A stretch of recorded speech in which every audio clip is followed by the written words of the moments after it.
Back at it again, and I came across this video clip that you know at least the first minute and a half I found extremely interesting. It's almost 11 minutes long, but I wanted to share it with you guys because some interesting things were said, at least in the very beginning, that I really want to touch on. This is a clip from Victor Hansen. Like, share, comment, and hit that subscribe button if you are new, and happy holidays too. Now let's dive in. They look at Trump as a vampire and they put a stake in his heart, but they're afraid that that stake could come out any time, that he's undying, and they're afraid of him. They are terrified of him. Yep. Yep.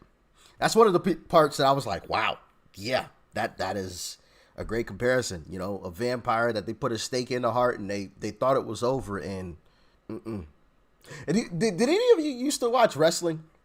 I used to watch wrestling when I was a kid, and I remember there was a scene where The Undertaker, right? The Undertaker, they had put under, and I know wrestling is fake now, but when I was a kid, I believed it, okay? I was a kid, all right? Forgive me. At least back in the day, excuse me, I had a hiccup. And especially back in the day, wrestling looked extremely real.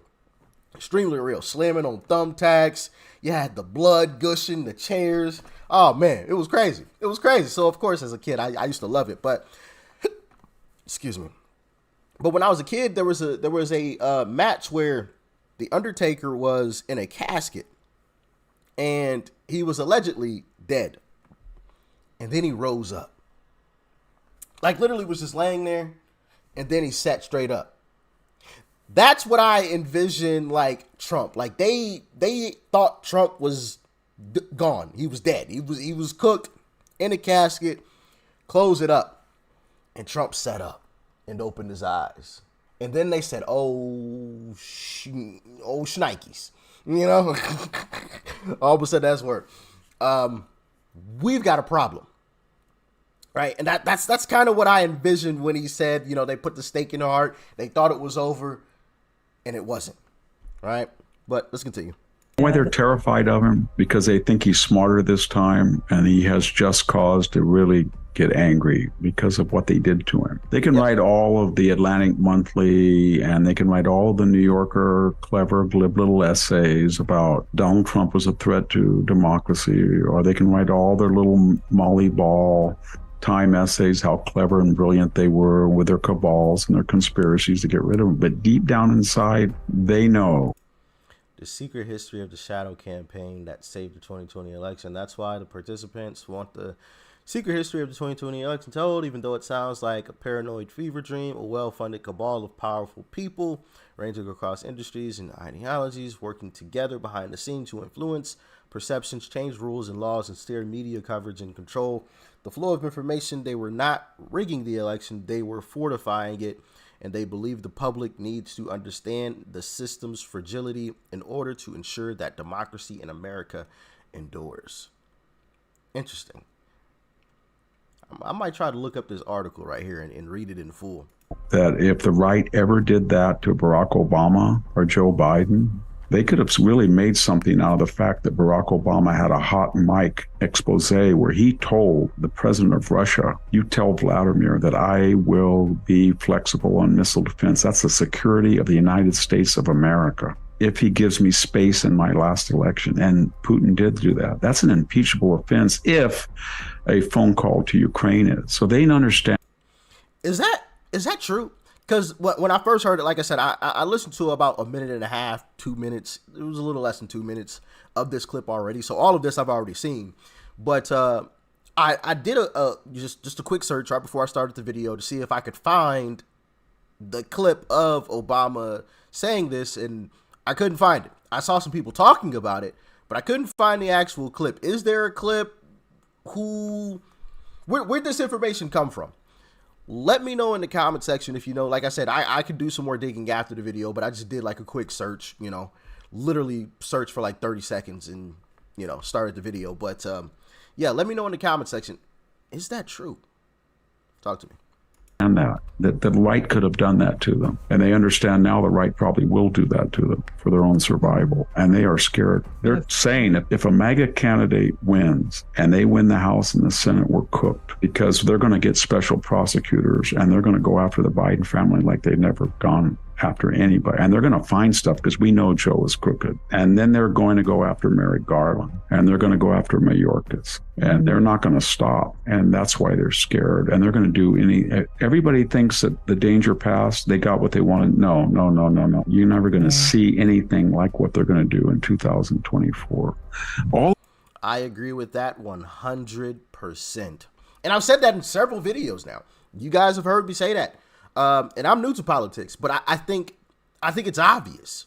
It's extremely obvious. Anybody with half of a brain cell, I feel like, can see, if you thought what's been going on is bad, oh, that's nothing. Like they didn't even try with that. That was just coincidences, right? In comparison to what is going to happen in 2024. I don't know what it is. I really don't. I have no clue. But it will be something big. It'll be something massive. I don't know if that's the form of a pandemic or plandemic, right? Or, WW3. I don't know. But something's going to happen. I will be shocked, extremely shocked, if nothing happened before next election. I would be extremely shocked if absolutely nothing happened. We just regular, kind of every year kind of circumstances and things happening, right? There's tragedies and different things of that nature, riots from time to time. I expect that kind of stuff to happen, but if nothing beyond that does, I would be extremely shocked. What do you guys think will happen? Let me know in the comment section. All this could have been reconciled. All they had to do was say Donald Trump should not be president, if that's what they believe. And we're not going to do any lawfare. We're not going to try to change the voting laws. We're not going to pack the court. We're not going to let in 2 states. We're not going to try to abolish the Senate filibuster. We're not going to try to change the voting ID laws. We're just going to play under the rules that we have. We don't need $419 million by Mark Zuckerberg infused. We don't need Sam Bankman-Fried, the crook, giving us $100 million. We're not going to go under the radar with George. So we're just going to show you, the American people, how we think Donald Trump should not be president, and we'll have a fair, and they can't do that. They don't trust themselves. They think, you know what? Anybody in his right mind would close that border right now. Close the border. Anybody in his right mind would recall all of those DAs that have destroyed these major cities. Anybody in his right mind would not beg the Saudis or the Venezuelans or the Russians or the Iranians to pump oil on the eve of a midterm or drain their strategic petroleum when you have so much natural gas and oil. Nobody in their right mind would do that. And nobody in their right mind would ever just pull out of Afghanistan without warning, just so Joe Biden can say that on the 20th anniversary of 9/11 or the original October invasion of Afghanistan, I'm the president that got us out. Nobody would do that. And nobody would print $6 trillion when there's a pent-up demand post-COVID lockdown and there's a supply chain disruption, and throw that money without any audit or examination of who got it and why and how it was spent, but to inflate the economy and ruin it. Nobody would do that. And so they know that. And they know that they can't take that record to the American people. They have a deductive mind because they're ideologue. So they start with the premise that we're for social justice and for equity of result. And so we're morally superior and smarter than anybody else. And therefore we are entitled to do things that other people don't do. And so if under the cover of COVID and frightening people about COVID, we can change all the voting laws so that 30% instead of voting absentee and early voting shall become 70% in most states with very little audit of the level necessary to authenticate most ballots. They just do all this stuff because they start with the deductive principle. We are better. This is the vision, and therefore the following must happen. And if things don't fit the narrative, then they go after the person, they censor it. That's how they work. And if you keep that in mind, then everybody makes sense. And what I'm saying is they go on from one lie to the next. So everybody now knows that Donald Trump, we just discussed it, was impeached for things that Joe Biden got away with. Okay, everybody knows. The documents. That's one thing that I haven't completely grasped yet. So Joe Biden, Hillary, Bill, and Mike Pence all had documents. All had them when they weren't allowed to have them. None of them were presidents. But Trump is all of a sudden the horrible, terrible, no good, very bad guy because he allegedly said, no, I can have these documents. I was president. I'm keeping them. That one doesn't make sense to me. It really doesn't. It really doesn't make sense. Because, the argument always is, well, they all gave them back. And my, answer to that is none of them were allowed to have them in the first place. So if you robbed a bank, but then a day later you brought the money back, do you think they're not going to arrest you? You already robbed the bank. Like, what's it? But I brought the money back, but you already robbed them. You already committed the crime. Like, just because you try to correct it afterwards, that doesn't mean that what happened before didn't happen. Now, kudos to you for trying to do the right thing. Now, I feel like you should have some type of leniency levied against you because of what you did. You did bring it back. Yeah, let's clap for that. But that still doesn't negate what you did before. That's just my opinion on it. But what's y'all opinion? Let me know. The laptop was authentic.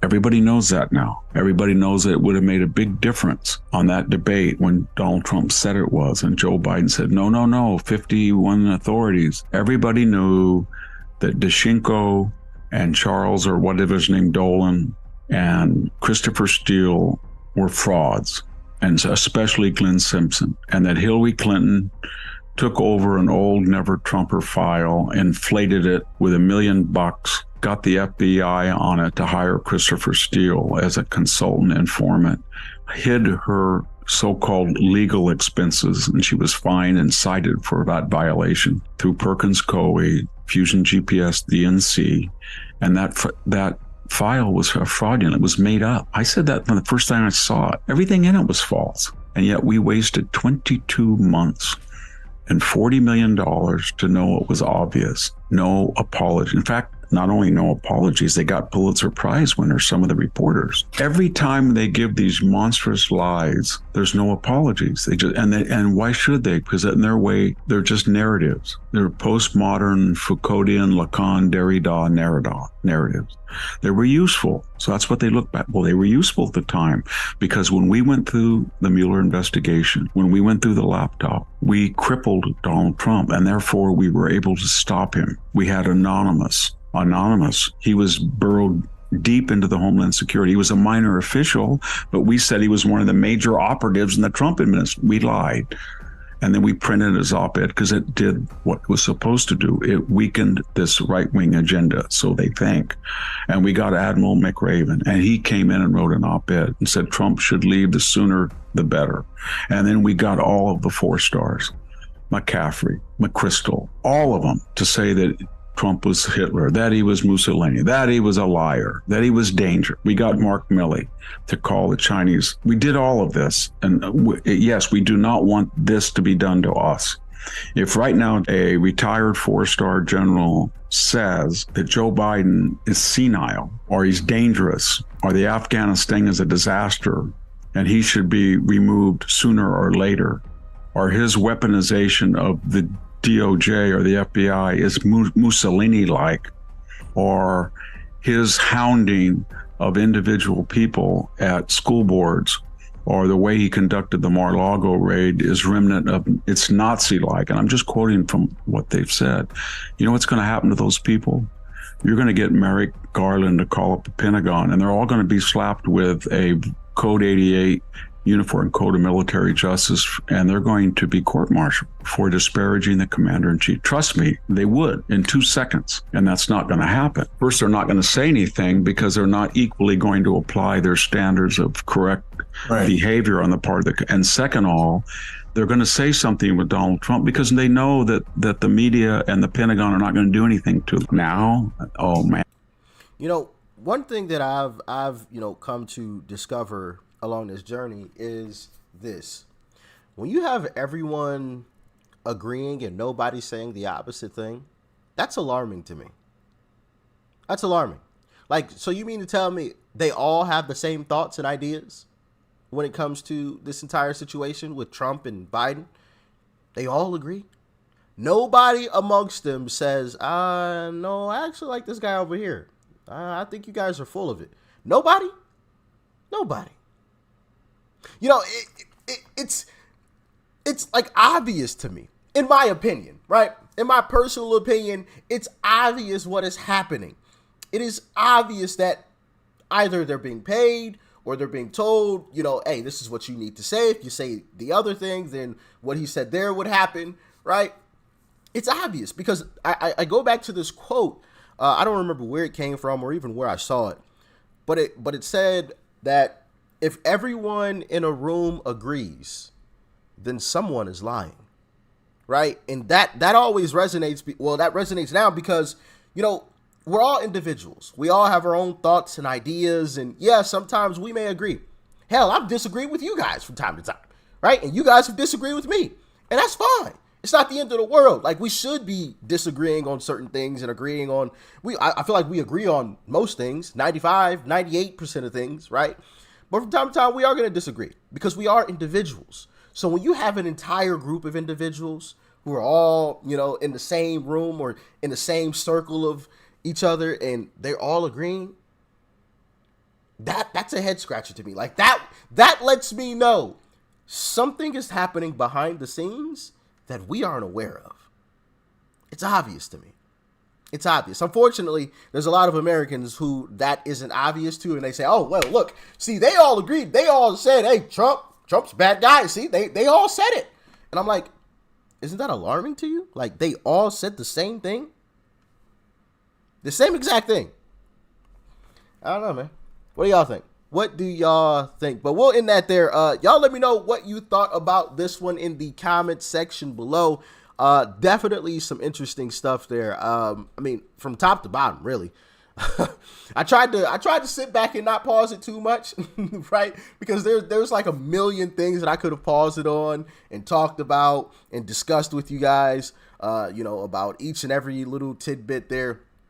But, I do agree with the beginning there where he was talking about how they see Trump as a vampire and they thought they put the stake in him. They thought that it was over once they, threw all the indictments at him. First, they tried to smear him in the public, with everything that we've seen, through the media. That didn't work. Then they hit him with indictment after indictment after indictment, just hoping, in my opinion, that eventually, okay, this guy's got to be cooked now. And no. He only continued to get stronger, which is why I say something big is going to happen. Because that's not what they expected. That's not what we've ever even seen. I don't think anyone could have predicted what has happened with Trump happening. I don't think anyone could have predicted that. No one. Typically, and Trump said it himself, typically when people get indicted, oh yeah, I'm going to go home with my family and I'm going to think about things, sorry, blah, blah, blah. And then they disappear from the public eye. Not Trump. His poll numbers, just,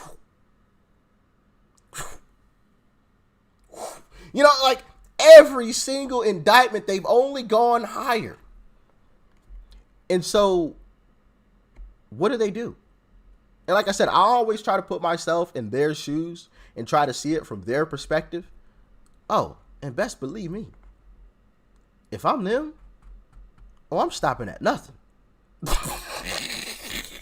Because I know what I've done, right? If I'm them, I know what I've done. And if Trump were to get in office, and do what we have done to him, to us, oh, it's over for us. Because they going to find everything. They going to find everything. We going to get thrown underneath the jail. If not put in there for the rest of our lives or given the death penalty because of what we've done. You know, so I'm pulling out all the stops. So for me, I'm expecting the worst. I don't know what that is, but y'all let me know what you think it is. Peace and love. I'm out.